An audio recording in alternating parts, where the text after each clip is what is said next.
Hello po! Start tayo sa omelette. And ayan, magsalang po tayo ng ating butter, tunawin, and then saute po natin yung ating mga ilalagay sa omelette.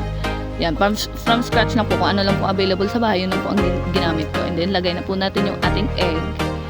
And then, lagay na po yung ating mga ingredients na sinute kanina. And then, ayan, may omelette na po tayo. So, medyo kere lang siya.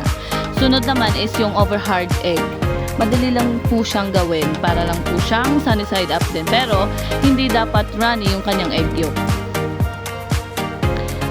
Ayan, salin natin sa isang lalagyan. Ayan, meron na po doon over hard egg. And then, busted egg and scrambled egg. Madali lang din po ito. Pero, palpak yung busted egg ko dyan. Lagyan natin ng tubig, takpan.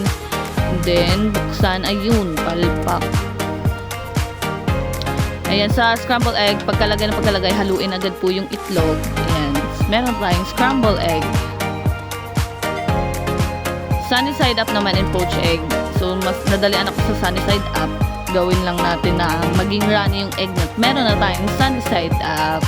Ayan, lutuin natin sa butter. And ayan, meron na tayong sunny side up. So, magsalang ng tubig for our poached egg. Ayan, haluin ng haluin kasi yun po yung nakita ko sa YouTube. Hindi rin po ako marunong dito. Ayan, medyo umano siya. Pero, ayan, nilaban natin. Ayan, meron na siyang poached egg. So, salang ulit ng tubig para sa ating mga boiled egg na gagawin. So, ayan, kumulo na siya. Mag-set ng timer. Ayan, nag-set na sa 3 minutes. So, una nating kinuha is yung pang soft egg. Sunod naman is yung pang medium cooked egg. And then, yung hard cooked boiled egg. So, check natin mga eggs natin. Unahin natin tong soft cooked egg. Ayan.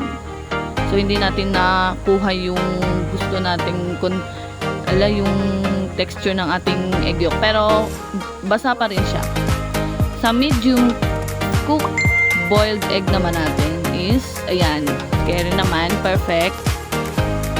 And then, sa ating hard boiled egg is perfect din yung luto. So, ayan po ang aking